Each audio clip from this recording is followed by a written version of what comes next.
just, that was his gig, and he really liked it. And when he pledged the fraternity, you know, you get a big brother. His big brother was the person that held the title of the Student Union Director of Special Events, meaning that he was ultimately responsible for putting on that concert. So it was no shock that by the time Dennis became a senior, Dennis was the Director of Special Events for the John Carroll Student Union. And truthfully, yeah, whenever Dennis was around, it was always a special event. And so, you know, there was many times, though, that the morning after a concert, Dennis would get a call from the Dean of Students. He'd have to go up there. He'd drag me along because I was the president of the fraternity at that time. And we'd go up and we'd go through the same drill that we had gone through after the last concert.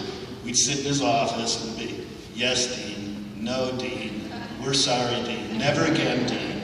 And then we'd leave, and as we were leaving, I don't know, everybody talks about his big laugh, but Dennis would start that low thing. Yeah, and we'd walk out of there. Then when we got outside, then the big laugh would start, and it would be like, yeah, we'll do this again next time. There were three things that happened in our final year that are memorable. First, Dennis landed the role of King Arthur in the Little Theater production of Camelot. And as one of the other cast members, in an email to me after she heard of Dennis's passing, said, he was the heart and soul of that show, and he was. I mean, and he lived that role. I mean, everybody that was at John Carroll at the time will remember him walking around campus singing Camelot out loud as he walked. And it did get a little bit on our nerves at the time, but it was the kind of thing that you knew he was a born actor. You knew he loved doing it. He had another memorable stage moment also because he played the role of Moses in our senior class production of Exodus, which was part of the university's annual stunt night parody. Why the Jesuits thought the Bible would be a good subject matter for a parody night, I don't know. But this tradition that began at John Carroll in April 1939 ended in April 1977. You see, we had to submit our scripts beforehand for approval. And Dennis and I wrote a lot of it together, along with some of the other people from John Carroll here today.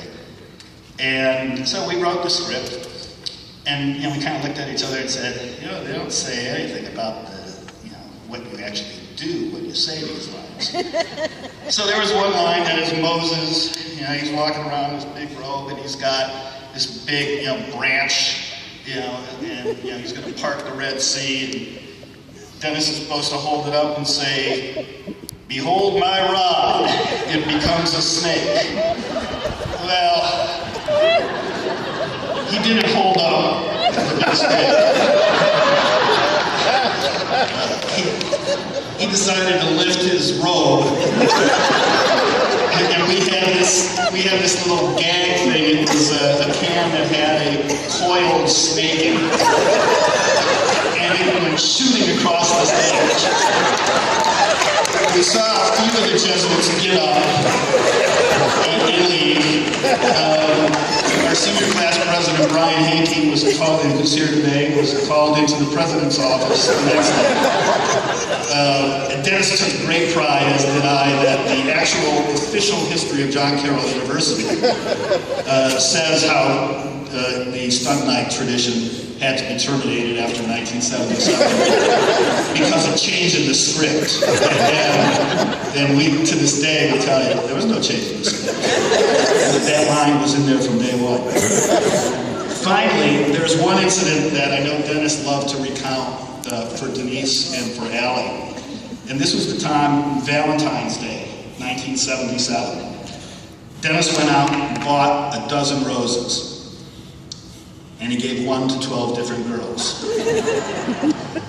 The thing worked for a couple hours.